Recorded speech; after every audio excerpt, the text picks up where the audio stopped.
atas gunung, lebih tinggi di atas gunung berapi. Hati-hati bila sedang mendaki. Hidup ini tak bisa diulangi. Mari kita mulai acara ini.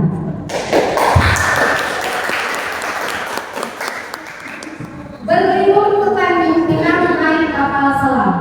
Nunggunya di pinggir dermaga. Ketika ada yang menjawab salah, harap dijawab dengan lantang dan bersemangat. Assalamualaikum warahmatullahi wabarakatuh. Selamat pagi untuk kita semua.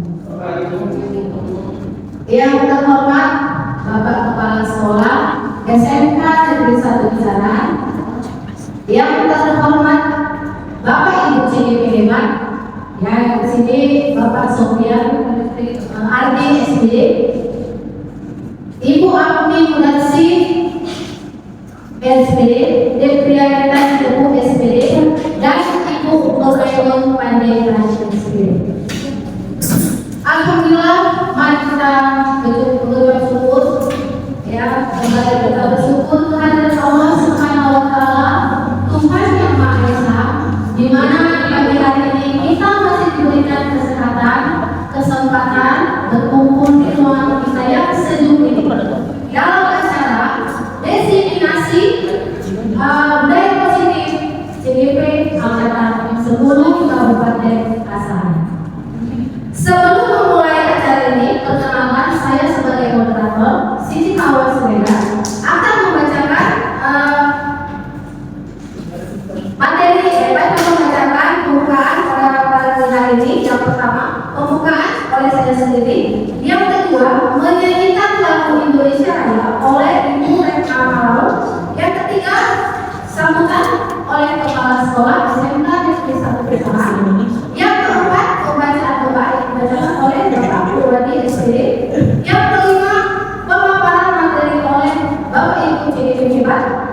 Dan yang keenam, penutup. Baiklah, biar untuk mempersingkat waktu, kita mulai acara yang kedua, menyanyikan lagu Indonesia Raya oleh Ibu Retna Malau SPD. Kepada Ibu Retna, kami persilahkan dengan segala hormat.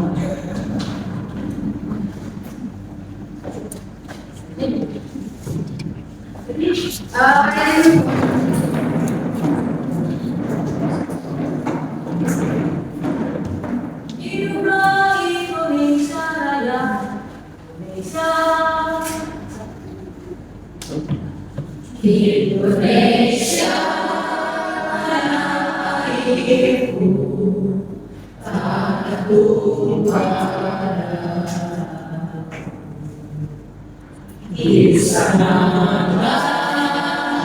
aku berdiri, jadi pangku dirimu. Indonesia kebangsaanku, bangsa dan tanah airku. Marilah kita bersatu, Indonesia bersatu. Hiduplah tanahku, hiduplah negeriku, bangsaku, rakyatku semuanya. Bangunlah jiwanya, bangunlah badannya untuk Indonesia Raya. Indonesia Raya, merdeka, merdeka, tanahku, negeriku yang ku cinta. Indonesia Raya, merdeka, merdeka, hiduplah Indonesia Raya.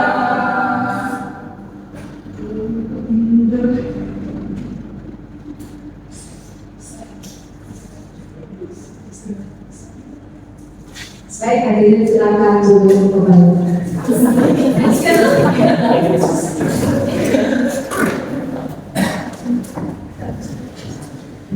Baik, yang kedua, lanjutkan yang ketiga, perhatikan sambutan dari Kepala Sekolah SMK Negeri 1 Indonesia oleh Bapak Aini Asri Pulau dan Silakan. Terima kasih kepada Ibu Siti Alwa. Bismillahirrahmanirrahim. Assalamualaikum warahmatullahi wabarakatuh.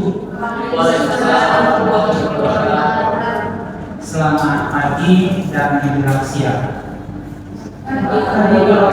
Pertama-tama dan yang paling utama, marilah kita panjatkan puji dan syukur kita kepada Allah Subhanahu Wa Taala, Tuhan yang Maha Esa, yang mana sampai dengan pada pagi hari ini kita masih diberikannya suatu nikmat yang sangat luar biasa, yaitu nikmat sehat, sehingga kita dapat berkumpul di ruangan ini dalam rangka diseminasi budaya positif untuk guru-guru penggerak. Bagi yang saat tidak dengan saya, marilah kita sampaikan salawat dan salam kepada junjungan Nabi besar Muhammad SAW. Semoga kita mendapat syafaatnya di kemudian hari kelak. Amin amin ya rabbal alamin. Bapak Ibu yang berada di ruangan ini, kebetulan Bapak Kepala Sekolah sedang ada kegiatan, maka diwakilkan kepada saya untuk memberikan sedikit bimbingan atau arahan pada acara pagi hari ini, yaitu untuk guru penggerak angkatan ke-10 untuk aksi nyata budaya positif, yaitu diseminasi budaya positif. Bapak Ibu peserta yang ada dalam ruangan ini dan juga Bapak Ibu calon guru penggerak, jadikan kegiatan ini sebagai motivasi untuk kita agar bergerak lebih maju. Sedikit demi sedikit kita bergerak lebih maju, akhirnya kemajuan itu nampak dan nyata. SMK Negeri 1 ini merupakan sekolah yang besar. Jadi jangan hanya kita besar di nama, megah di bangunan, tetapi pembelajaran di sini kurang. Maka dengan adanya kegiatan ini dan kepala sekolah atau saya berterima kasih sekali atas partisipasi Bapak Ibu mengikuti guru penggerak ini. Semoga Bapak Ibu menjadi inspirasi, menjadi contoh bagi kawan-kawan yang lain agar dapat bergerak lebih maju. Sekali lagi saya ulangi, menjadi inspirasi dan menjadi contoh bagi kawan-kawan di sini agar kita bergerak lebih maju. Kenapa? Segalanya di SMK Negeri 1 ini kita sudah ada. Tinggal kita menyatukan langkah, semangat yang sama agar bisa mencapai tujuan SMK Negeri 1 Sekolah Penggerak, SMK Negeri 1 Sekolah Pusat Keunggulan dengan segala keunggulan yang ada di lingkungan SMK Negeri 1 Kisaran ini. Unggul dalam segala hal. Yang masih kurang kita tambahi, yang masih kurang baik kita perbaiki secara bersama-sama. SMK Negeri 1 ini tidak akan bisa maju tanpa adanya peran kita semua. Disiplin positif dan nilai-nilai kebajikan. Saya rasa Bapak dan Ibu sudah memahami, kita menegakkan disiplin dari mulai diri kita sendiri, dilihat oleh anak-anak dan menjadi contoh dan teladan bagi anak-anak kita.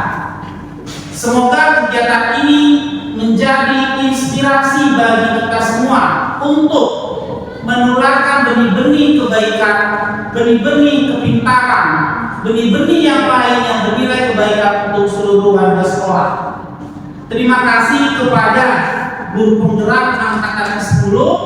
Semoga kegiatan selanjutnya dapat berjalan yang baik, dapat berjalan dengan lancar dan jadi contoh yang baik bagi yang lain.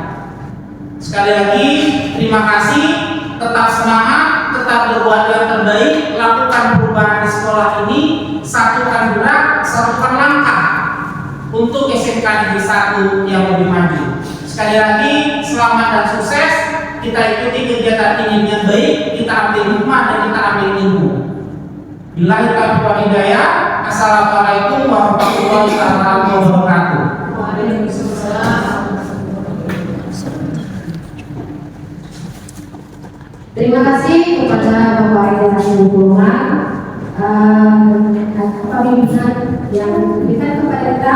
Mudah-mudahan kita Bapak Ibu guru yang ada di sini bisa mengaplikasikannya dan melaksanakannya dengan sebaik-baiknya sekolah tercinta kita SMK Negeri 1 Utara. Oke, baik, selanjutnya acara yang keempat adalah pembacaan doa oleh Bapak Purwadi SD. Silakan Pak, kami persilakan untuk Bapak.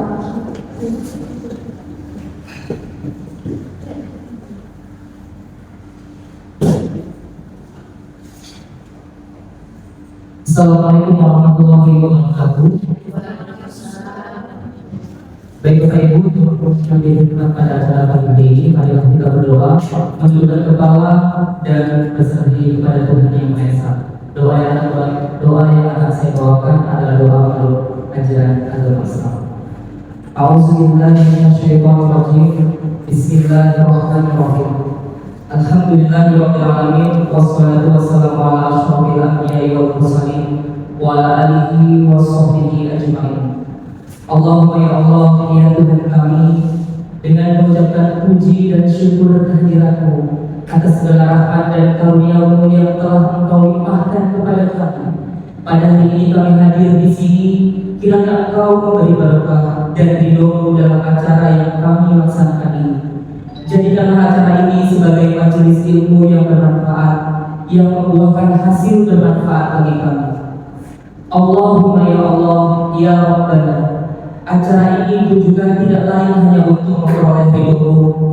Untuk itu berilah petunjuk dan bimbingan kepada kami agar kami dapat menjalankannya dengan baik.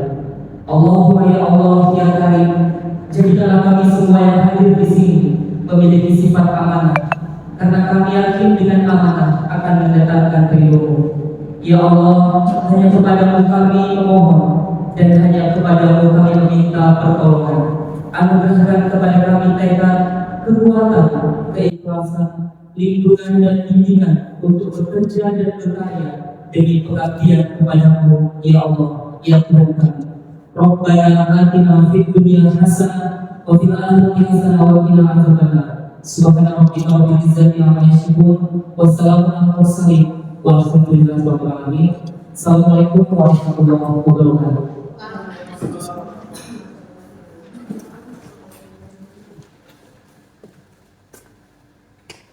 Baik, kita lanjutkan acara kita. Pemaparan materi desiminasi budaya positif CGP Angkatan 10 oleh Bapak Sofyan Hati SPD, Deprianita Sitepu SPD, Nur Ainun Panjaitan SPD, dan Abdi Muda Sinabil SPD. Materi destinasi budaya positif oleh CGP kita Ibu Abdi Muda Sinabil SPD. Ibu silakan. Oke, baik. Assalamualaikum warahmatullahi wabarakatuh. Selamat siang. Ini materi terakhir di saat ibu-ibu semua sudah mengantuk. Ada dua materi lagi, mohon bersabar seperti kata iklan. Baiklah, perkenalkan saya Pemuda Sirambe, calon guru Angkatan 10 dari Kabupaten Asahan, Sumatera Utara. Pada destinasi kali ini yaitu di Modul 1.4 tentang budaya positif, saya akan membawakan materi 5 posisi kontrol dalam segitiga distribusi. Masih fokus kan Bapak Ibu? Masih. Jadi biar cepat kita pulang, biar cepat kita makan, langsung saja materinya ya. Gak usah lagi SBT. Oke, next Pak. Nah, 5 posisi kontrol seorang guru. Dia bosan dalam bukunya Restructuring School Discipline itu menyatakan bahwa guru perlu meninjau kembali penerapan disiplin di dalam ruang kelas mereka selama ini. Apakah telah efektif? Apakah berpusat pada murid, apakah memerdekakan dan memandirikan murid, dan bagaimana dan mengapa. Itu dia tadi. Nah, mari kita renungkan Bapak Ibu, kira-kira di dalam kelas kita bagaimana kita memimpin murid-murid kita. Apakah kita sudah membuat murid-murid kita mandiri? Apakah kita sudah membuat murid-murid kita merdeka, ya, merdeka belajar dan lainnya. Nah, selanjutnya Pak, sebelum kita masuk ke renungan tadi seperti apa kita sudah membuat murid-murid kita di dalam kelas, kita masuk dulu ke 5 posisi kontrol guru, yaitu adalah yang pertama adalah menghukum, lalu yang kedua membuat rasa bersalah, yang ketiga guru sebagai teman, yang keempat guru sebagai pemantau, dan yang kelima guru sebagai manajer.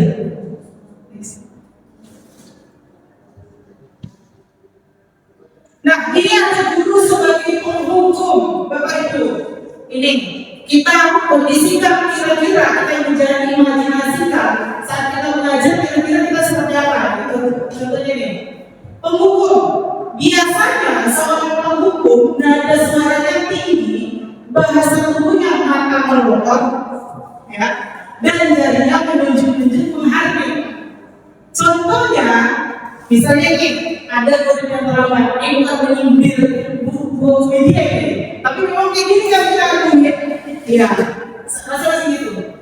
Orang terlambat aja orang, tiap hari kau terlambat, terus apa terlambat? Apa alasannya? Kita yang bunyi, karena sudah ada yang kita alami terus kita bunyi. Nah, itu dia. Jadi, kapan kamu bisa datang tepat waktu, kan? Itu dia sebagai penghukum. Tanyakan kepada diri Anda, kira-kira bagaimana perasaan murid bila guru berbicara seperti itu pada saat muridnya datang terlambat? Kira-kira bagaimana? Nanti doanya awalnya kan, didendamnya awalnya kan, atau sumpah-sumpahnya ya awalnya nantinya. Ini kalau dibaca kau, katanya gitu ya kan, banyak kali cerita bu katanya, ya gitu. Nah, hasilnya kemungkinan murid marah dan dendam atau bersifat agresif. Bisa jadi sesudah kembali duduk, murid tersebut akan mencoret-coret bukunya atau meja tulisnya. Lebih buruk lagi, benar-benar belum ada murid kita seperti ini ya Bu. Sepulang sekolah, murid melihat motor atau mobil bapak ibu guru dan akan menggores kendaraan tersebut dengan paku. Kalau kita bagaimana malam, hati-hati juga. Besok, pulang-pulang mau pulang awal kan dalam perang-perang dan kereta dan mobil dikempes mobil, kan? Bagaimana ini? Oke, selanjutnya Pak, itu guru sebagai penghukum. Nah, selanjutnya ada guru yang memiliki melakukan posisi kontrol sebagai pembuat merasa bersalah. Saya sendiri ini juga sering, penghukum tadi juga sering. Jadi ini masing-masing bukan hanya kepada guru BP aja, ya. Memang kita mengatakan ini kata teorinya seperti ini di lapangan terkadang tak semudah yang kata teori, tapi yang memang harus kita biasakan, diterapkan, ya. Pembuat merasa bersalah ini ada suaranya lebih menggelas, sedih, halus. Kalau udah capek kali kita menghilangkan anak itu Bu, ingat Bu, kalau kita di DP, si Dana kan yang kita usahain. Oh dan, ya kamu sudah berjanji dengan ibu tidak akan terlambat lagi. Kapan kita bukan naik? Capek Ibu, nggak kasihan tuh naik ibu, nggak kasihan atau naik mama kau yang mau lagi dipanggil. Ya kan, Bapak Ibu, segitu capeknya kita pikir itu efektif Bapak Ibu, nyatanya tidak efektif. Bahkan karena teori ini pembuat merasa bersalah ini lebih buruk dibandingkan yang kita tadi marah-marah. Karena akan murid akan merasa bersalah telah mengecewakan ibu atau bapak gurunya. Murid akan merasa menjadi orang yang gagal dan tidak sanggup membahagiakan orang lain. Ini takutkan nanti ujung-ujungnya kalau terlalu menekan kita selalu menyalahkan orang banyak nanti depresi atau negatif bahkan sampai gantung diri, ya kan? Itu dia. Nah, lalu kadang-kadang sikap seperti ini lebih berbahaya dari penghukum karena emosi akan tetap merapat di dalam murid menahan perasaan. Tidak seperti murid dalam dengan guru penghukum, di mana murid bisa melupakan amarahnya.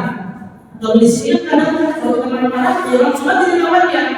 Kalau dia melawan, ya kan? Terluapkan emosinya. Nah, kalau kita udah nggak mesti tempatnya anak-anak memang dia kan, tapi nggak tahu kita diajarin apa. Nggak dilakukan masih tahu aja yang diurusi. Kapan kalau bagi kita naik, gitu kan? Kalau udah ada kita seperti itu, nggak ada lagi dia lawan, tapi kita nggak tahu perasaan dia, perasaan si anak itu dia. Lalu selanjutnya ada dia posisi guru sebagai teman, ya. Teman ini ada suaranya ramah, akal dan bercanda. Semua guru pasti juga seperti itu. Kita rata-rata kalau kita apalagi sama kita wali kelasnya ya. Yang dekat kita ramah, bercanda, bermain, ya.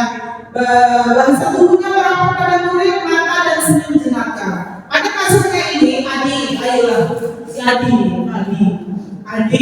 ayolah bagaimana sikap? Kemarin itu kamu sudah janji ke Bapak, bukan? Lebih seperti sahabat dia mengajak murid bercerita tentang masalahnya. Nah, hasilnya di sini murid akan merasa senang dan akrab dengan gurunya. Ini termasuk dampak yang positif. Hanya saja di sisi negatif, murid menjadi tergantung pada guru tersebut. Bila ada masalah, dia merasa bisa mengandalkan guru tersebut untuk membantunya. Akibat dari posisi teman, kami hanya akan berbuat sesuatu bila yang menyuruhnya adalah guru yang disukainya. Dan banyak yang saya sendiri pun gitu. Dulu Bu Dewi pernah merajuk marah karena ada murid yang saya ajak mau, tapi sama beliau nggak mau. Ya, nah, ini rupanya salah. Saya salah seperti ini ya. Kita ajak murid ke sini mau, sama beliau nggak mau. Teman-teman, kita ajak membantu kita mau, sama beliau nggak mau. Nah, di salah satunya ini dia pengaruhnya. Posisinya kita sebagai teman mereka. Salah satunya kenapa? Mereka bilang apa? Kita gurunya asik. Ternyata itu kenapa bagus dia seperti ini. Ya. Jadi tidak disarankan dia. Lalu selanjutnya sebagai pemantau. Nah, pemantau ini suaranya datang, bahasa tubuh yang formal. Ini kayak cerita antara guru dan murid, yaitu si Adi. Tadi kalau kakak belum berapa sama mengenai pelajaran. Nah, ini pemantau yang menyesuaikan dengan peraturan ataupun keyakinan kelas. Lalu dilakukan konsekuensinya apa? Belum apa. Konsekuensinya apa? Diberitahu. Lalu murid juga menyadari apa hukumannya. Ya Pak, nanti pada saat jam istirahat saya akan akan mulai hukuman saya. Saya membersihkan ini ke ruangan kelas, gitu kan? Nah, murid menyadari ini. Tetapi di sini kita harus konsekuensi mengawasinya. Kalau tak diawasi, aku hanya konsekuensi bapak ini. Jam istirahat kita pun juga terbatas kalau itu. Kita juga mau istirahat. Ya, oke. Selanjutnya Pak. Lalu di sini ada posisi guru sebagai manajer. Posisi inilah yang diharapkan tertanam pada diri kita sebagai seorang guru. Ya. Menurut Diana Rosen itu posisi manajer adalah posisi yang ideal. Ciri-cirinya ada suara tulus, bahasa tubuh tidak kaku, mendekat ke murid. Contohnya ini ada, apakah kamu mengetahui jam berapa sekolah dimulai? Tahu Pak, jam 7. Ya, jadi kamu terlambat. Kira-kira bagaimana kamu menjadi masalah ini, saya bisa menanyakan teman saya Pak untuk mengejar tugas yang tertinggal dan sebagainya. Baik, itu bisa dilakukan. Apakah besok akan ada masalah? Di sini guru membantu murid dengan tulus, dengan tulus dari dalam hatinya, dia memecahkan masalah murid tersebut, membimbing murid untuk memecahkan masalah tersebut sampai mendapatkan suatu solusinya. Ya, sampai mendapatkan solusinya. Akhirnya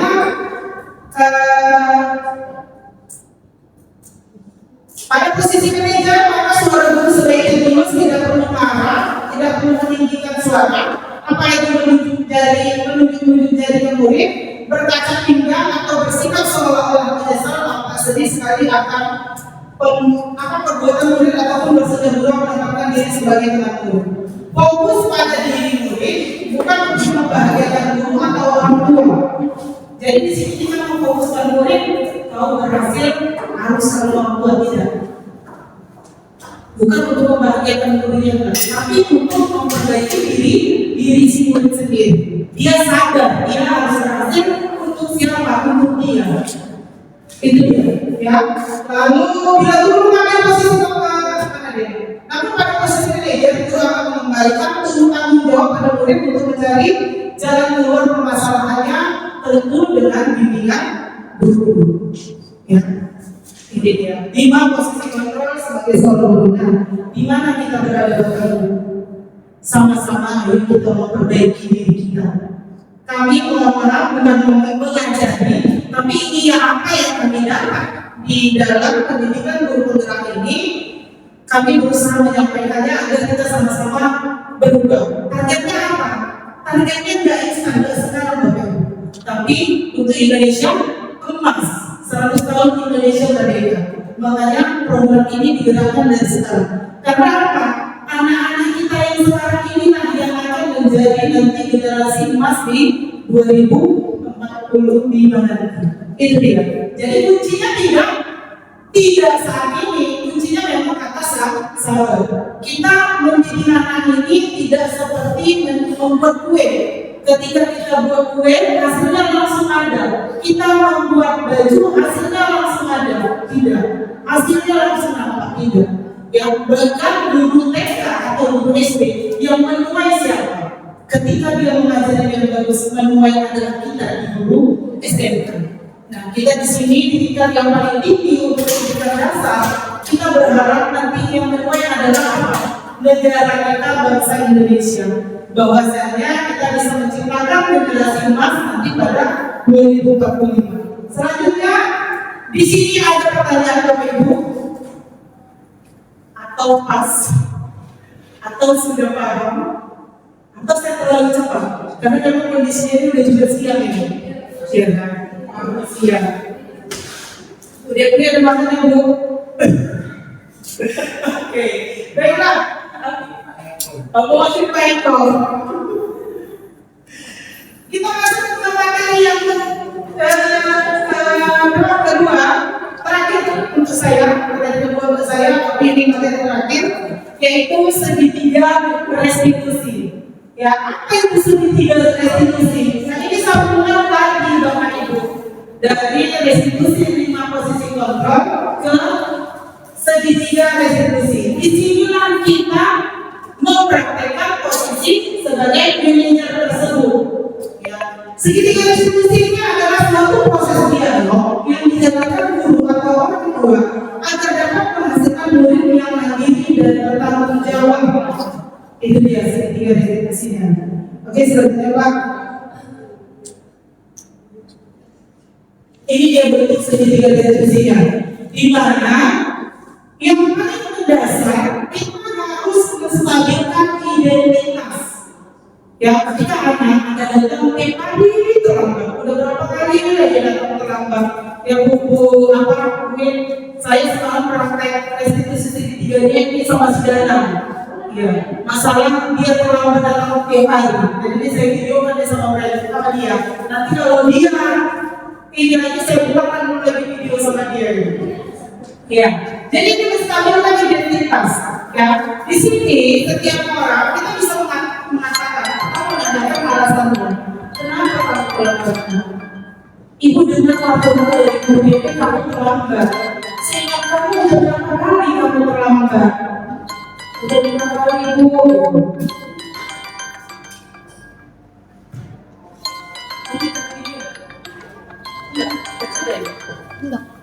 Nah, lanjut.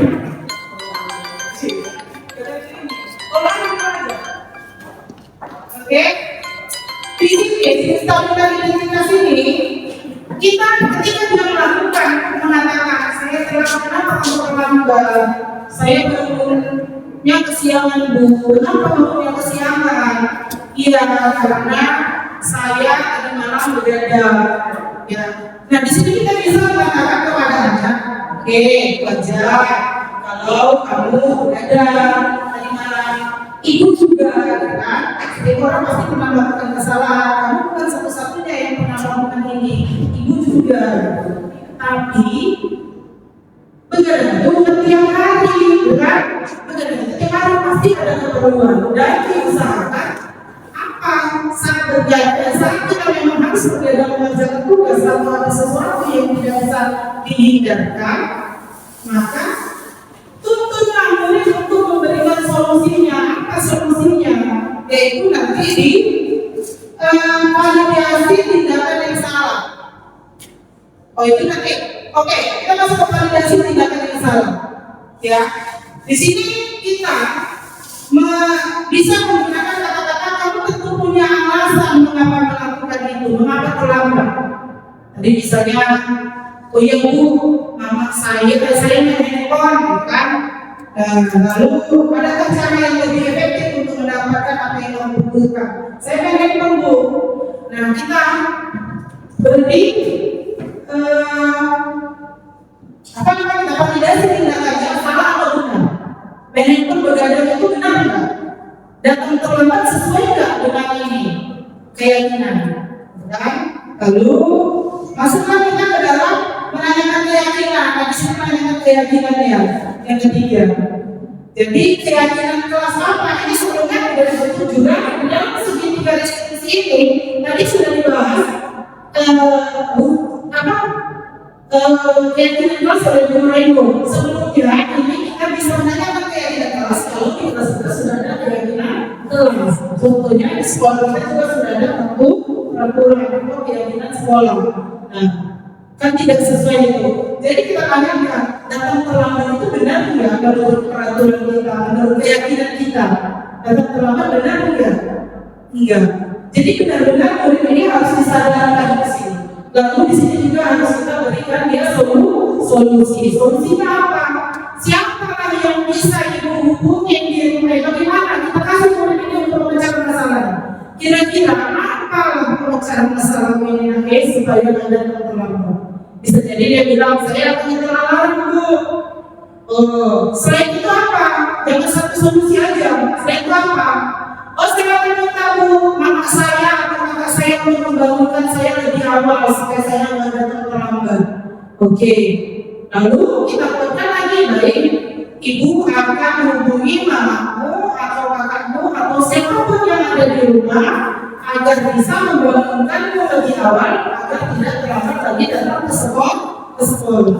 Jadi kita dari mulai membahas permasalahannya sampai solusinya itu harus kita bahas dan kita terapkan ke murid. Dan hasilnya kalau muridnya bilang capek kan Bu, sudah itu aja alasannya. Ya memang kata kuncinya yang kita dapat dari semuanya adalah sabar. Nah,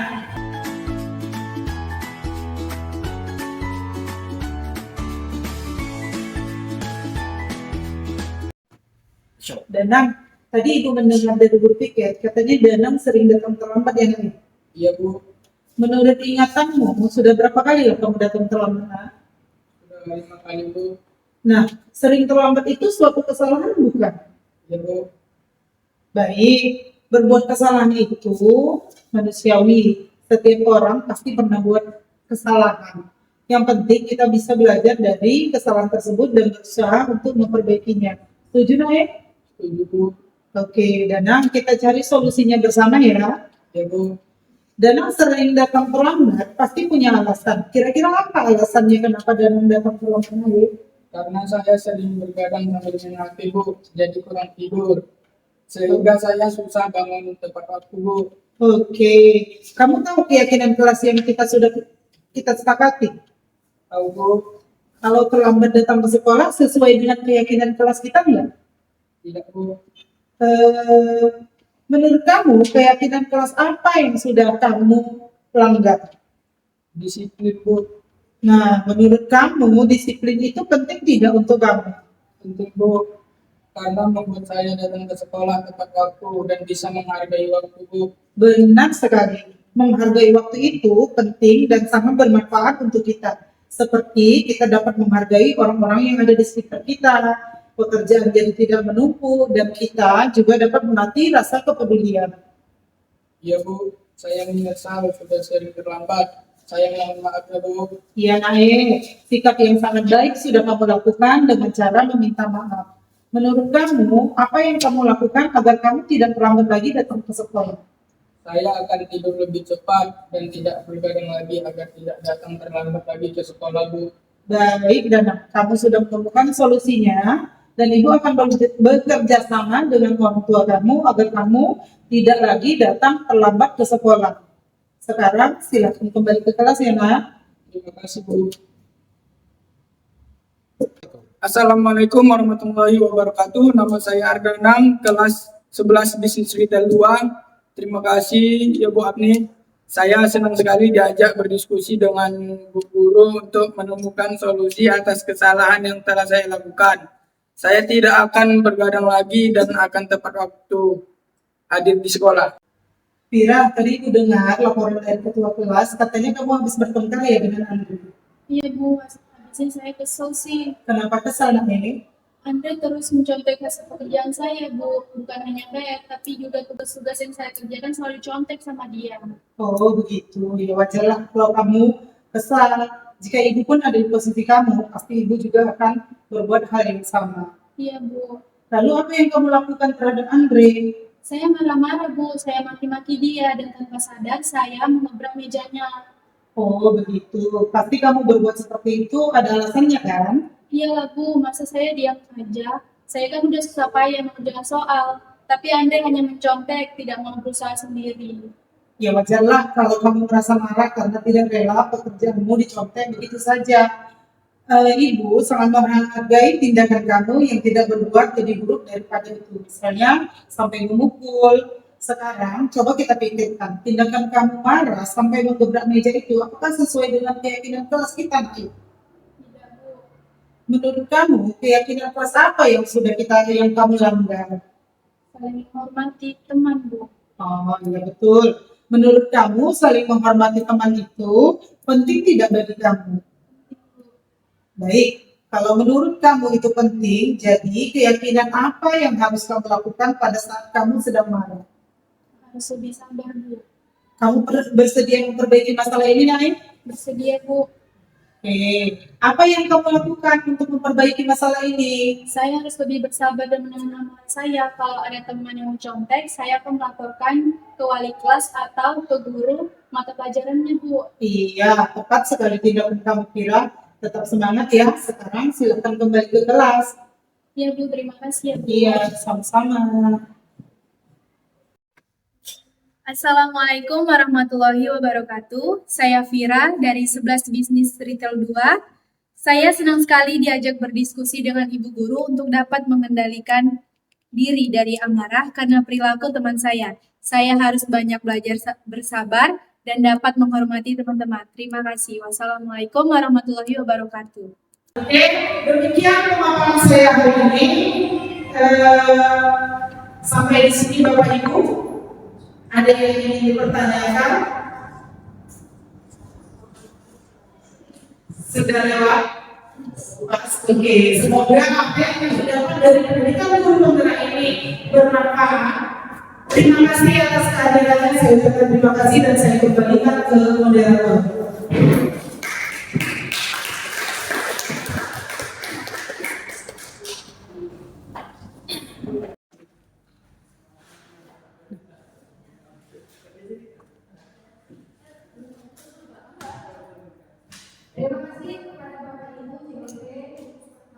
kelas 10 yang sudah memaparkan materi nilai positif untuk kita semua. Semoga apa yang disampaikan bisa kita aplikasikan kepada sekolah kita.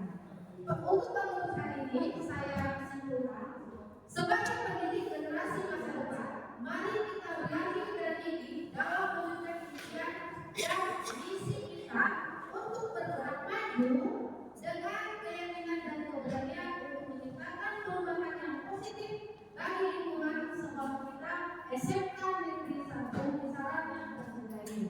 Bersama kita mampu mempunyai tujuan besar yang sudah